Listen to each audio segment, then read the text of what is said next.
Well, it has been 7 weeks since Canada Post ended a month-long strike, which brought the postal service to a standstill just before the holidays. And even though the strike is over, the post office still appears to have some issues working through the backlog. So, CTV conducted a test to see how long it would take letters to be delivered to different parts of the country. Here's CTV's Pat Foran. Canada Post went on strike in mid-November and mail and parcel service came to a stop until workers were ordered back on the job December 17th. There was a huge backlog, and while the post office says it's getting back on track, many Canadians have noticed delays in receiving their mail. CTV News decided to conduct an experiment. Consumer Alert producer Farah Chandani wrote 6 letters to our friends and colleagues at CTV stations in Vancouver, Edmonton, Ottawa, Montreal, Halifax, and one to myself in Toronto. It's Thursday, January the 9th, just after 10:30 in the morning, so let's see how long it takes these letters to get to where they're supposed to go.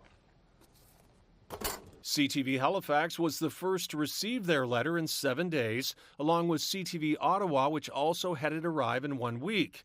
Next was CTV Edmonton, which received their letter in 9 days. Even though my letter was mailed in the GTA, it took 12 days for me to receive it in Toronto. CTV Vancouver didn't receive their letter until 19 days later, and CTV Montreal is still waiting for theirs. They have yet to receive it. When CTV News reached out to Canada Post, a spokesperson said, "We thank Canadians for their patience and that while we've stabilized our operations and taken care of the parcels in our network, we continue to work through higher volumes of mail." When you actually have to deal with the backlog of all of the mail that had accumulated, it probably takes a good month to 2 months before things get back to usual. A professor of economics is not surprised Canada Post has been running behind with its deliveries. Moshe Lander says despite fewer Canadians using the Postal Service, it continues to struggle to deliver mail in a timely manner. Canada Post is in terminal decline. There's no way around it. The volume is falling in a way that it's never going to come back.